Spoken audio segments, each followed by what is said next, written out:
And welcome back. Earlier in the show, we heard from Common Ground volunteer Molly Aden about how farmers manage their soil this time of the year. Right now, Molly is back with a tasty recipe. Here's that demonstration.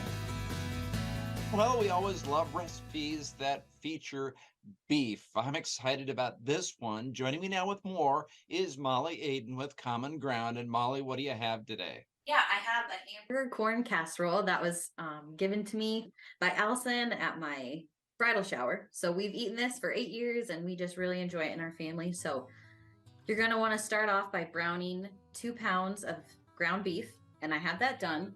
I drained the grease. You can put a little bit of onion in it if you want to. So you just dump that in the bottom of your pan.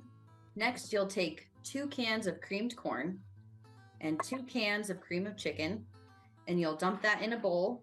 And if you have sweet corn at home, sometimes I'm always looking for another way to use some of our frozen corn. So I'll use 1 can of creamed corn and I might dump in a bag of our sweet corn. And I feel like, sweet corn from your own field might taste just a little bit better. So I like to use that. And then you'll want to fill up 2 creamed cans of milk worth of milk. So you'll mix that up. That's kind of your liquid to help cook your noodles. So I got that all mixed up and I salt and peppered it already. And then you're going to take your fine egg noodles. So there's a lot of different kinds out there. As long as they're really thin, they should cook well for you. So I'm going to go ahead and dump that right on my hamburger. And we'll spread that out evenly.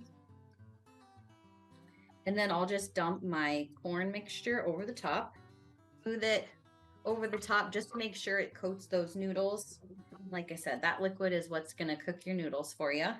Pop it in the oven at 350. I would check it after 60 minutes. Make sure the middle is bubbling. If it's not, you can let it go another 10, 15 minutes until it's cooked through. So your hamburger is cooked. You're just trying to get those noodles softened up. And that's it.